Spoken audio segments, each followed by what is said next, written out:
Senior सहाफ़ी और कालम नगार अंसार अब्बासी ने कहा है कि तहरीक इंसाफ ने वोट तो बहुत लिए, लेकिन अगर वो माजी की तरह किसी दूसरी सियासी जमात से बात नहीं करेगी और धांधली का रोना ही रोती रहेगी तो फिर वो वफाक में हुकूमत कैसे बना सकती है।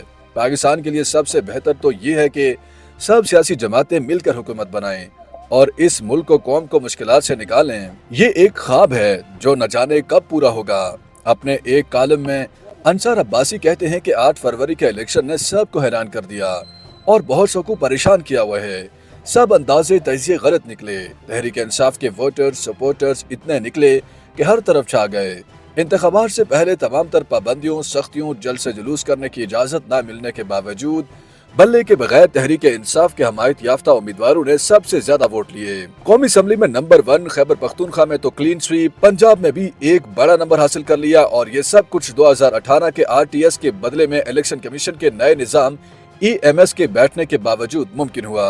इलेक्शन कमीशन का इलेक्शन के नताइज मुरातिब करने के हवाले से बनाया गया इलेक्शन मैनेजमेंट सिस्टम तो RTS का भी बाप निकला। ये निज़ाम माजी के RTS की तरह पहले तो बैठ गया और फिर जब सुबह उठा तो मुबैना तौर पर रात को कई हारने वालों को जीतने वाला और कई जीतने वालों को हारने वाला बना दिया गया। तहरीक इंसाफ का दावा है कि उसके कोई 50-60 उम्मीदवारों को जो कि जीते हुए थे उन्हें EMS को बिठाकर हराया गया। गोया 8 फरवरी तहरीक इंसाफ के वोटरों सपोर्टरों के लिए बदला लेने या इंतकाम लेने का दिन साबित हुआ।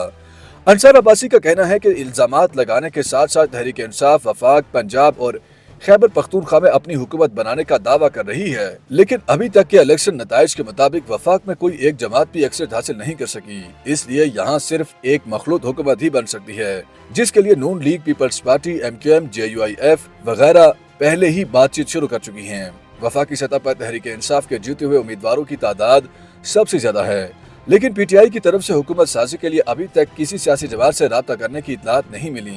धांधली के इल्जामात और इन इल्जामात की शनवाई का जो निज़ाम हमारे यहाँ मौजूद है, उससे तहरीक इंसाफ को वो 150 या 170 सीटें फौरी नहीं मिलेंगी जिसका वो दावा कर रही है। इसलिए बेहतर होता है कि तहरीक इंसाफ दूसरी सियासी जमातों के साथ हुकूमत साजी के लिए कोशिश करती और साथ साथ अपनी धांधली के इल्जामात के लिए कानूनी चाराजोई करती रहती। तहरीक इंसाफ के तर्जुमान की ये ख्वाहिश के हुकूमत साजी के अमल को उस वक्त तक रोका जाए जब तक कि तहरीक इंसाफ की तरफ से धांधली के इल्जामात का फैसला नहीं हो जाता।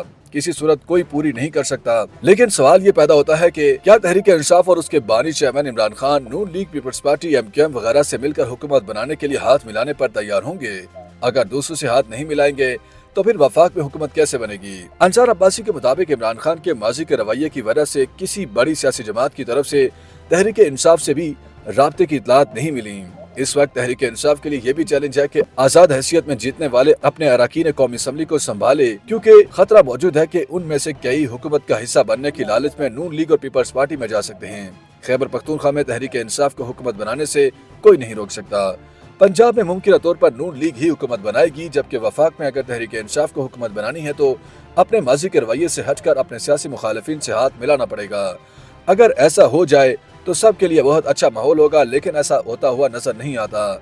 फिलहाल जो नजर आ रहा है उसके मुताबिक वफाक में PDM तर्ज की ही हुकूमत बनेगी।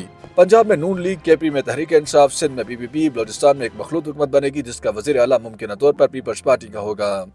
YouTube पर गूगली न्यूज देखने के लिए youtube.com की सर्च बार में गूगली न्यूज TV टाइप करें। गूगली न्यूज के पेज पर सुर्ख रंग के सब्सक्रिप्शन वाले बटन पर क्लिक करना ना भूलिए। YouTube पेज पर अपलोड होने वाली वीडियोस से बाखबर रहने के लिए बेल आइकन पर क्लिक कीजिए। आपको हर नई वीडियो के बारे में नोटिफिकेशन मौसूल हो जाएगा।